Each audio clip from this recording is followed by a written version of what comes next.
Uau, seja bem-vindo a esse episódio 3 dessa série do podcast, onde Júnior Souza entrevistou a minha mãe.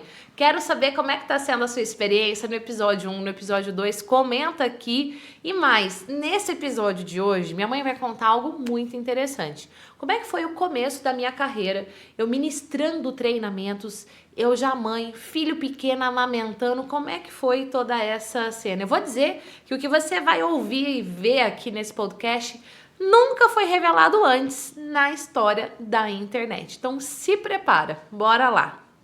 E você sempre cuidou, você acompanhava a Gislene, você ia pros lugares com ela. Ia nos treinamentos. E como é que você via isso tudo? O que você pensava na hora? Fala, pô, eu pensava que eu, como mãe, tinha dever, obrigação de ajudar no que ela estava precisando. mas você viveu uma época que as pessoas cobravam que você tinha que ser educadora, cuidar dos filhos, tinha que fazer as coisas de casa. Sim. E de repente a sua filha mais nova, ela falou assim, não, eu vou trabalhar, meu filho tá com 2 meses aqui, ela voltou a trabalhar, o Gabriel tinha 2 meses, e você ficava numa sala, a Gislene atendendo, terminava o atendimento e ela dá de mamar e voltava e você... Como é que você enxergava isso? Uai, como se diz, a vida muda, mas você tem que acompanhar, a vida muda, entendeu? Você não pode ficar naquilo, é porque eu fiz tudo sozinha e deixar outro fazer sozinha. Eu também vi a necessidade dela, porque eu também conhecia a necessidade vossa difícil. Como eu passei por tudo difícil, eu sabia o difícil como era. Né? Então, E aí ela ia, porque eu tinha minha vida difícil, mas eu sempre trabalhei que o nosso comércio era assim, a casa no fundo e o comércio na frente. Sim. Era ligado. Quer dizer, eu levava eles com o carrinho junto para o comércio. Então, Era ali na Mossoró, né? né? Não, e lá Então, de Santo Inácio também era de tudo Santo emendado, Inácio, né? Era assim, tudo emendado. Então, a vida foi assim. Então, não tinha que se deslocar. E ela tinha. Então, tinha essa dificuldade. E como que você desloca e vai dar uma palestra com uma criança ali de lado? E foi assim com o Gabriel, e eu lembro que o Gabriel com a foi pra Mariana escola. mais, né? Eu lembro que o Gabriel, o primeiro dia que ele foi pra escola, e aí ele, sei lá, acho que o Gabriel tinha uns 2 aninhos. Com 2 anos ele já foi pra escolinha. Creche, na escola. Não, ele foi pro berçário. No meu tempo falava creche. Mas ele foi pro berçário, o Gabriel, bebê, ele foi pro berçário, acho que com 11 meses ele já foi pro berçário, que a gente deixava meio período, porque a Gislene, não dá pra segurar a Gislene. A Gislene não nasceu pra ser a pessoa que depende de alguém. Ela tem que trabalhar, ela tem que estar fazendo alguma coisa, estudando, fuçando, fazendo. Então ela sempre foi assim. Mas eu lembro a primeira vez que o Gabriel botou um uniforme, lancheirinha na mão, e aí eu tava dentro do carro, e o Gabriel virou pra trás e falou assim, tchau, mãe. E foi pra dentro da escola como se não houvesse amanhã. E ela se debulhou de chorar. Ela entrou no carro, meu Deus do céu, olha que o Gabriel... Então a Gislene, ela sempre foi muito parceira desses filhos, muito de desenhar, de pintar, de montar quebra-cabeça. E da Mariana você participou mais, né? Não, eu acho que participei igual, Não, mas verdade. a Mariana tinha... Da Mariana um pouco mais por causa disso, porque aí ela Porque do Gabriel ela era só psicóloga. Ela tinha clínica, só é verdade. na clínica. É verdade. Então eu tomava conta, assim, do Gabriel quando ela ia atender as pessoas, mas também não era tanto. Agora, da Mariana, ela tinha que levar junto, porque amamentava, né? O Gabriel também amamentava. Mas a Mariana era diferente. treinamento que fazia... Acho que, se eu não me engano, era o pessoal da Então, eu tinha que ir endemias. junto, A Gislene dava o mesmo treinamento várias vezes, um monte de vezes. E aí tem uma história muito legal aí, que foi assim, a Gi começou a dar esses treinamentos, eram os treinamentos para a prefeitura, e com o pessoal de endemias, de cuidados aí, acho que da dengue, essas paradas assim.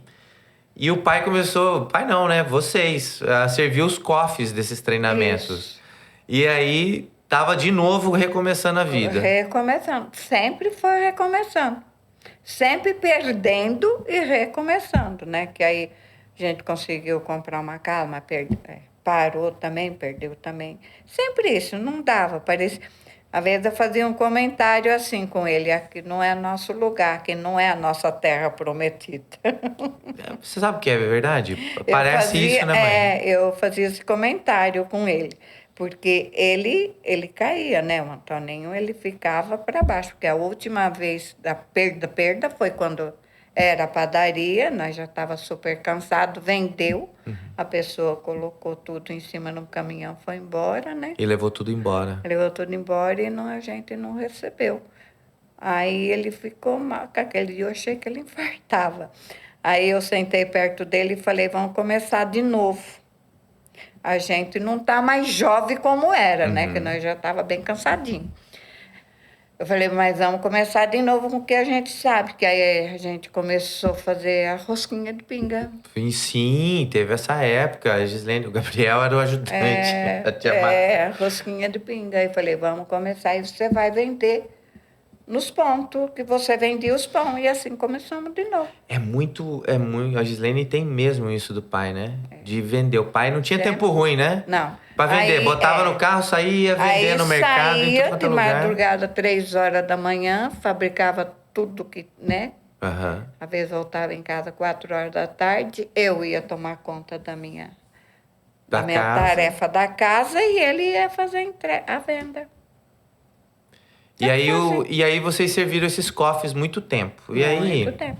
a Anaí até comentou comigo, ela falou assim, é engraçado, tem duas coisas que eu quero contar, né? A primeira é que ela falava assim, que começava o treinamento e ele chegava, Anaí, eu trouxe aqui o cofre, mas o suco de laranja tá numa garrafa de 5 litros aqui. E a Gislene falou para trazer para pôr numa garrafa pequena, mas eu não tenho essas garrafas pequenas, me ajuda aqui. Então, o pai sempre foi muito desenrolado. E depois do coffee, a Anaí falava assim que o pai parava e ficava assistindo a Gislene. Ficava lá vendo e tal. E o que vocês chegavam a conversar sobre isso? De ver a Gislene fazer essas coisas? Não, a gente, como se diz, é a parte de admirar também, né? Da capacidade, como faz o trabalho. É muito bom isso, porque isso sempre nós era muito parceiro no diálogo de conversar. É verdade mesmo. Cheguei várias Né? vezes lá de ter conversa do diálogo, na mesa. de conversar e de participar. Né? Aham. Então, é assim. Mas ele, às vezes, comentava assim, ele falava assim. Mas isso ele já sabia dela, porque de pequena ela já tinha uma lábia boa. Então, ele sabia já. Né? Você acredita tipo, que... da cria que tinha. Eu lembro que um dia eu fui buscar a Gislene na faculdade e ela entrou chorando muito no carro, chorando. Pô, o que tá acontecendo, né? E aí, nessa época eu era meio brucutu ainda. Eu falei, pô, caramba, não para de chorar. Que merda, o que aconteceu?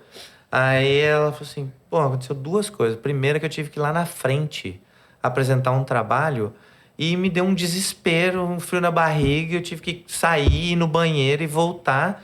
E a segunda coisa é que ela teve que, fazendo psicologia, ela teve que explicar por que São José teve o sonho que teve para acolher Nossa Senhora. E aquilo bateu muito de frente com ela, né?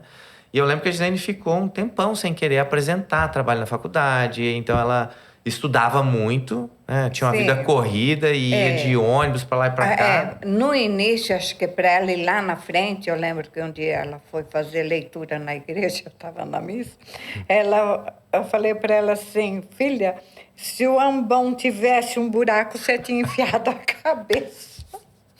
Para que isso? Porque você, né, não ficou certa.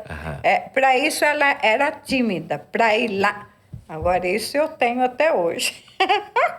Não me chama para ir na frente de falar nada. Não sai. Mas você também trava, assim? Travo. É mesmo? Também não vai. É engraçado que a gente chegou aqui, você tava toda preocupada e agora já tá toda soltinha, né? Falando e falando. Mas é porque eu não estou vendo para minha cara. Não estou olhando para minha cara. Entendi. E sabe enquanto eu escrevia isso aqui, né, montando aqui meu roteiro, eu fiquei pensando o quanto a gente olha pro álbum de foto do casamento, né? E a Gislene é você cuspido escarrado, né? É muito igual. Aí hoje você mandou assim, a hora que a gente tava entrando aqui. Olha, minha identidade parece a minha mãe, a avó Amélia. Eu falei, pô, Mas ferrou não é, então, né? Eu vou certo. daqui um tempo, eu vou ficar velho do lado da avó Amélia, né? Sim. Mas é que a Gislene te admira muito. Todas as vezes que a Gislene... que a gente vai fazer um plano, ela para e fala assim, mas e minha mãe? E eu, todas as vezes, eu sou suspeito de falar da Gislene porque eu, além de amar, eu sou apaixonado por ela todos os dias. Todos os dias. Ah, tem as rusgas, diferenças, encrenca, mas eu amo a Gislene porque o amor é um sentimento muito forte. E apesar do nosso namoro ter sido meio maluco, né? Quando eu voltei e decidi, falei assim, ó, eu vou casar com a Gislene. A gente até ficou noivo sem avisar ninguém. Fez bastante cagadinha, né? O pai uma vez, o dia que o Gabriel nasceu, foi engraçado que o pai falou pra mim assim, tem 2 coisas que eu vou falar pra você. A primeira é que você me chateou de não ter dado a chance de eu comemorar o seu noivado. Falei, nossa, como isso era importante, né? Lógico, E pra mim, eu só tinha que ficar noivo só e acabou. Lógico. E a segunda coisa foi que um dia ele falou pra mim, falou, ó, tô vendo que você tá batendo cabeça aí com o trabalho e tem uma coisa que você precisa fazer, que é estudar. Porque estudar é uma coisa que ninguém vai tirar de você e vai sempre te ajudar a começar. Eu sempre falava isso também. Então, o pai, ele foi E essa... o saber não culpa espaço, né? Então, eu sou apaixonado pela Gislene, todo dia. Então, às vezes, ela fala pra mim assim, porque isso e aquilo outro. E a minha mãe fala, quer que eu vou lá buscar sua mãe? E você tá morando 600 quilômetros longe daqui. Você quer que eu vou buscar sua mãe? Não, porque você quer que eu vou buscar sua mãe? Liga pra ela. Pergunta, se ela quiser, eu vou lá buscar ela. Porque, graças a Deus, a gente tem hoje a oportunidade de um trabalho que nos permite fazer isso. A gente pega o computador, põe debaixo do braço, se eu precisar anoitecer na sua casa, eu anoiteço e vem embora de volta aqui. Então, a gente tem um amor por você, uma admiração, um cuidado. E ela fala assim, olha, que da importância... A gente teve as nossas diferenças, né? De tudo que aconteceu, mas é muito bom ir te visitar. É muito bom estar lá, bater não, eu papo. falo que família... não tem família perfeita. Nem tem os seus... né? Quando não é de dentro, o espírito de porco é de fora, né? Mas eu falo que a gente tem que lutar pela família, né? Sempre. Família. E ter diálogo e conversar. Mesmo que seja um mal entendido, tem que se explicar. Vou te falar uns números aqui, tá? Tá. Pra você ver, eu acho que às vezes as pessoas falam assim, nossa, você é marido da Gislene? Eu falei, sou. Você não falou nada? Eu falei, que eu não vou andar com uma plaquinha escrito, sou marido da Gislene. E assim, por quê? Porque pra mim ela é a Gislene, pra você ela é a polaca, pra Mariana é a mãe. Não, pra mim é a Gislene. É a Gislene, mas é a Gislene sua filha. Mas polaca é pros irmãos. Polaca é os irmãos que botou. Não, eu nunca chamei ela de polaca. A Gislene, mas pra você só é sua filha. Ninguém fala assim, nossa, você é mãe da Gislene. Não, é minha filha. Assim como pra Mariana só é a mãe dela. Pro Gabriel, né? Esses dias foi engraçado que o Gabriel na faculdade, um professor chegou e falou assim, Esquerdo, o que você é da Gislene? Ah, minha mãe. Sua mãe? Caramba, porque eu assisto... E aí pra ele, assim, tá, não perde seu tempo me contando essas coisas porque eu sou filho dela, né? Por quê? Porque é comum, Se você ainda não é inscrito nesse canal, toca aí para se inscrever, toca no sininho, siga este canal, porque assim o próprio YouTube vai te avisar toda vez que tiver um episódio novo. Falando em episódio novo, no próximo episódio, você vai descobrir qual foi o grande ensinamento que a minha mãe deixou para mim e eu tenho certeza que vai servir para você também. Aguarde que o 4º e último episódio dessa série vai abalar as estruturas. Beijos e até lá! Tchau!